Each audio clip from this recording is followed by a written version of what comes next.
Yo, I'm Trail Sav, and I'm joined by my co-host Cam, and I got something special for y'all. Today, we are going to give our extremely late review of Clair Obscur Expedition 33, a great game that both Cam and I were excited for, but somehow still exceeded our expectations. It should be noted that we both played this game on the base PS5, so I can't wait to get started. But first, Cam got something to tell y'all. YouTube, what is going on? It's your boy Cam, and I want to thank you all for tuning in to hear our thoughts on what many, including us, consider to be the game of the year so far this year. But before we get into our thoughts, be sure to show this video some love, like, comment, subscribe to the channel if you haven't. Click on that bell icon to stay notified of all future posts that we drop on the channel. We have a variety of content for you all to engage in, aside from our game review content, Views from the Couch, including a sports podcast, Threes from the Ring, a nerd culture podcast, Attack on Culture, and degenerate gacha content with Gacha on the Gacha. Lastly, share this video across all of your fellow expeditioners. Help us get to 1K subs. Without further ado, take it away, Daytrail.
Clair obscur, trouble de rature, courbera Eiffel.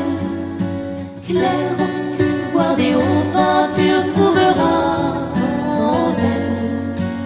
Ô clair obscur, trouble rature. Clair obscur, guardé aux peintures. Let me start by saying this. Here at Views from the Couch, we are turn-based RPG stands. So when I first saw the trailer for Expedition 33, I knew we had a banger on our hands. But even knowing that, somehow this game exceeded my expectations. This combat was pure fun. I believe this game was the perfect balance between amazing gameplay and challenging difficulty. And in my opinion, they nailed it. Now, I'm gonna keep it a bean. I am not good when it comes to timing in video games. I can never parry in Dark Souls, I never completed a song in Guitar Hero, and I sucked at the karaoke in Yakuza. But it was something about this game that made me feel amazing. It was fun being able to learn a boss's pattern after getting bopped by him by like 10 times. And then you finally hit that perfect parry into a counter. It was such a rewarding feeling. It was quite beautiful. To add on to what Daytrail said earlier, I was actually put onto this game by him. This game was revealed during an Xbox showcase last year that I was just not interested in, aka did not care to watch. But Daytrail said it was a turn-based RPG that was revealed that we needed to lock into. So I went to YouTube, pulled up a trailer for Clair Obscur Expedition 33, and my immediate thought after seeing it was, yeah, this gonna be one of them ones. As the resident RPG lover in our group, I am absolutely in love with this genre, with turn-based being my favorite of the subgenres. If you've ever played Chrono Trigger, Paper Mario, Super Paper Mario RPG, or the Mario and Luigi series, you'll feel right at home with the combat of this game. Although turn-based combat is seen as the more traditional style of RPGs, this game takes a more modernized approach to how battles are played by making them more engaging to the player with button prompts to deal increased damage or perform more actions for certain skills, and utilizing reaction times with their defensive mechanics to either mitigate or completely nullify damage dealt to your team. If you were a parry god in Sekiro, you'll completely feel at ease with the defensive mechanics this game has to offer, since almost everything in this game can be parried, and like Sekiro, the timing is very strict. There's also jumping to avoid stomp attacks, but I found those to be far more forgiving as far as timing is concerned. There's dodging in case you find parrying timing to be a little bit too strict for you, and gradient counters, which allow you to counter specific enemy attacks with flashy counterattack animations. All of these mechanics add to a simple on the surface but complex if you explore combat, and we'll go into more detail later on in this review. But before we do, why don't you tell us a little bit about the enemies we'll be facing utilizing these combat mechanics, Datro? Now, me and the enemies in this game had a love-hate relationship. On one hand, I love a game that has a diverse cast of different type of enemies with different type of abilities and things of that nature. But the caveat with a game like this, with so many different enemies, there's a lot of attack patterns you have to learn. And I was getting my butt kicked. The fights was like a boxing match almost. There was feints, there was jabs, people trying to hit you with uppercuts. It was really, really fun. Unfair a lot of times, but fun. And I can't forget about the bosses in this game. The boss was one of the biggest highlights of this game. It was kind of like a mix between Elden Ring and God of War, if you know what I mean. It was such beauty and challenge at the same time. And spoiler alert, Simon. I got a bone to pick with Simon. He absolutely bodied me every single time I went in his little boss area. Mind you, the boss fight is fun, but will I ever beat that boss? The world may never know. Well, as someone who has recently beat Simon, I don't blame you. There is a lot of enemy variety in this game, which means a lot of attacks to understand, master, and counter. For some, that may be a positive. For others, maybe a negative. I'm somewhere in the middle. A lot of the main game encounters are great and feel on the scale of a From Software boss, and attacks are manageable and counterable. However, some of those in-game bosses, they are a perfect example of great vision, terrible execution. Looking at you, Simon, trust me, I had no shame utilizing a nuke burn build to skip his phase 3 fight. Shout out to Mael. There are times when enemy encounters feel like a dance, where there's a clear and balanced back and forth between your attacks and the enemy attacks. And then there are times where it feels like the game said, give them 20 slashy attacks with delayed tax mixed in there. But I still feel like the overall experience was fresh, and I always look forward to fighting a new enemy or boss fight. Yeah, one thing I appreciate about this game for sure though, is that they give a bunch of options when it comes to building your character. From the different Pictos and Lumia, the different weapon skills and attribute scaling on said weapons, and the skills your character learns along the way, there are almost endless builds. There are one-shot builds, tank builds. I've seen people stack 1,000 burn on an enemy. I even seen Harikari builds. This game gives you a bunch of options. One tiny piece of advice though. Play the game how you want, but before you go on YouTube and search the nuke builds, try some things out yourself, learn some things, and trust me, it makes the experience 100 times better. I agree.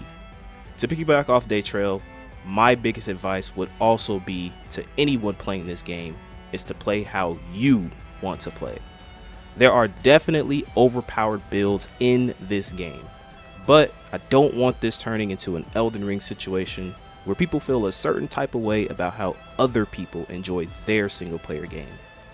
As I mentioned before, combat in this game may seem simple at first, but with the many customization and party dynamics this game has to offer, it can quickly become something complex and enjoyable for you to sink your teeth into.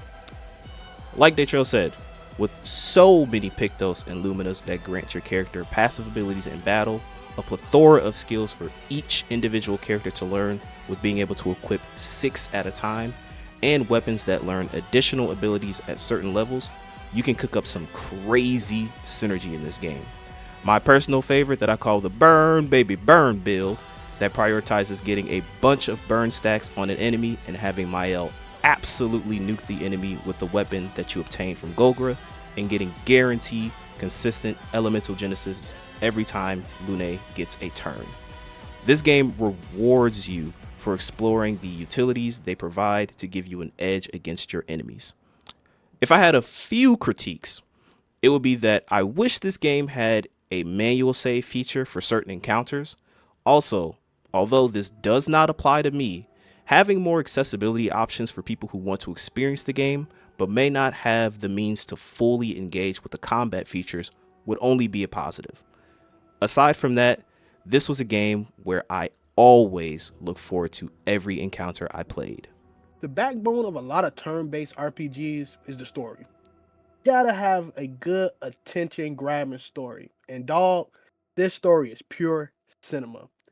This story fills you up with a bunch of emotions, not just depression. I smiled, I laughed, shoot, I almost cried at some parts of the story. You can tell the writers want to make you go on an emotional roller coaster, and they succeeded. The overall theme of death and grief and learning how to let go and forge a new path is a story that a lot of people can relate to. And overall, it's an amazing story. Exactly. Stories and RPGs can make or break the overall experience for me. If you ask me if I'd rather have a 10 out of 10 story or 10 out of 10 gameplay, I would choose story every time. In my own opinion, if I don't have something engaging to look forward to, or the purpose of my journey is severely flawed, I will quickly backlog a game and probably never touch it again. Thankfully, Expedition 33 not only has great combat, which we discussed earlier, but a great story as well. What starts as a simple journey to defeat the big bad turns into a deep, character-driven narrative that drops surprise after surprise to keep you engaged and wanting to continue to understand and find out what it all leads to. Like Daytrail mentioned, there are plenty of sad moments, hilarious moments, shout out to all my gestrals, and moments that simply leave you in awe. My only critique would be that sometimes the game tries a bit too hard with the dialogue. Like there will be moments where there are needlessly obscure, no pun intended, dialogue that can be a bit frustrating. Not to say that I don't understand what the game is trying to say and convey, but the delivery can be a bit jarring sometimes. To reference one of my favorite characters in JoJo's Bizarre Adventure Golden Wind, Mista, simple is best. However, that doesn't detract anything from an otherwise great narrative experience. The characters also bring this story together. As I was playing between Act 1 and 2, I was like, man, everybody feels like the main character. The dynamic between Mel and Gustav, then Mel and Verso.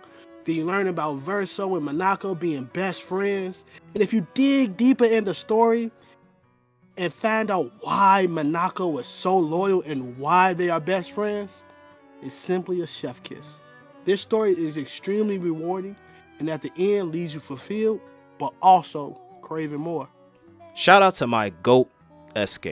Probably the best supporting character I've seen in a game in a minute. He must be protected at all costs. Characters in this game feel true to life, with different experiences bringing them together to accomplish something greater. The cast felt like a group of people that truly care for one another, and that is highlighted with the many relationship dynamics that are portrayed throughout the game, as Daytrail mentioned. My personal favorites being the one that's between Verso and Monaco, Verso and SK, and SK and CL. Notice a pattern? Even though it's not the most thought out mechanic in the game, the potential romance that you can have between either CL or Lune felt natural and were some of the more sweet moments in the game, while low-key having some hilarious implications. Even the decision making from major story events that I won't spoil that characters can make have you thinking from each of their perspectives and you can clearly understand why they would behave that way. This leads to a solid cast of characters that only add on to the great story that is presented. Now, the open world is like a breath of fresh air. It's so full of life. A bunch of secret areas you can go to, a bunch of world bosses you can fight. It was so much stuff you can do outside of the story. Sometimes I would have to remind myself to stay on track. There's also a lot of fun to be had, especially at the Gestro beaches. Only gripe I have, is there is no mini-map. I understand why games don't put mini-maps in games sometimes, but just give us a choice, please. I say this with all seriousness, that this game is the most beautiful game I've seen this past decade in gaming. The environmental details, the lighting, the facial animations on the characters. It's honestly amazing that a small team of developers were able to accomplish so much for graphical presentation. From deep forest areas to subwater areas, desolate battlefields, and plenty more. I always look forward to exploring every area this game had to offer.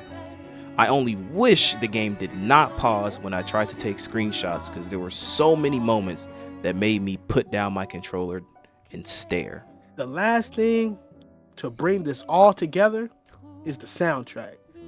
Banger on top of banger on top of banger. Jesus, this game gives games like Persona a run for its money. The first time fighting Monaco and you hear his OST, you immediately get that fire beat stink face going on. Or when you're fighting a siren accent and her whole area is filled with bangers. I was like, dang, this is dang near magical. Dog, they found this composer on SoundCloud.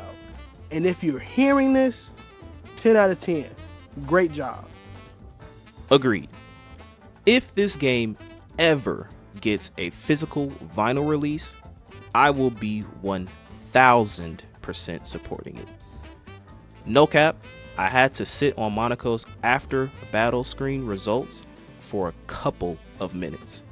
Absolutely brilliant. Lampmaster's creepy, ethereal boss theme was also among my favorites, and there's just so much variety in this soundtrack that has me fiending for the official release. This game got a lot of praise and a lot of glaze from me, so I'm not going to feed around the bush.